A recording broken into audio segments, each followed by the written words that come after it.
हजरत उमर बहादुर थे तो बहादुर लोगों को पसंद भी बड़ा करते थे। हजरत अब्दुल्ला इब्ने जुबैर छोटे थे, बच्चों के साथ खेल रहे थे, और ये वही हजरत अब्दुल्ला इब्ने जुबैर हैं जो बाद में इमाम हुसैन के कातिलों के सामने डट के खड़े हो गए और इन्होंने एलानिया उन लोगों का बाइकाट भी किया और उन लोगों के साथ सफारा भी हुए हजरत अब्दुल्ला इब्ने जुबैर। और फरमाते हैं कि मेरी माँ 90 साल से ज्यादा उम्र थी हजरत अस्मा बिनते अबी बकर की। जब मैंने उन्हें कहा ना अम्मा वक्त आ गया शहादत का, तो मेरी अम्मा मुझे कहने लगी पुत्र मैदान में रहना। मैदान में बकरे को ज़िबा होते वक्त तकलीफ होती है, जब उसकी खाल उतारी जाए फिर कोई तकलीफ नहीं होती। ऐसे ही कमजोर ना पड़। हमारे यहाँ तो लोग कहते हैं पुत्र अंदरों कुंडी ले ला, साड़ी नहीं लड़ाई। वो जब हमारे घर आग आएगी फिर उसे हम बंद करेंगे, अभी ना तू बिल्कुल बाहर ना निकल। कैसे कौम आगे बढ़ेगी?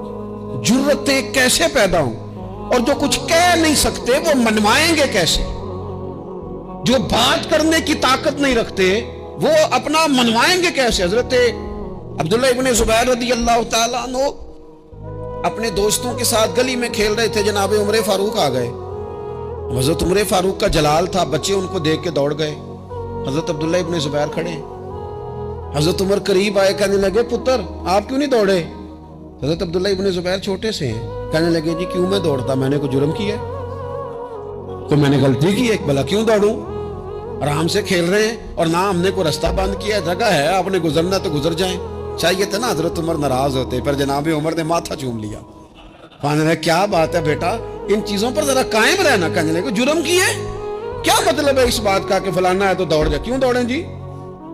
तो हमने जो कौम को सिखाना शुरू किया है ना, देखिए फकर और चीज है, दरवेशी और चीज है, सादगी, लेकिन जुल्म सहना और चीज है।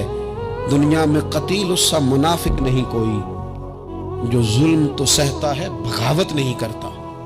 अपनी जिंदगी में अज़्म को, हिम्मत को, नजरिए को बुलंद करें, मजलूमाना मिजाज ना पैदा करें, बिला वजह दुख सुना सुना के अपने आप को कमजोर ना करें।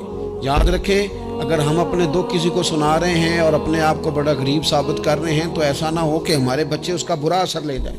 खुददारी से जीना सिखाएं, इज्जत नफ्स सिखाएं। हर वक्त घर के अंदर, क्लास के अंदर, अपने दोस्तों की जमीयत के अंदर कमजोर बातें ना करें, रो धो के वक्त ना गुजारें।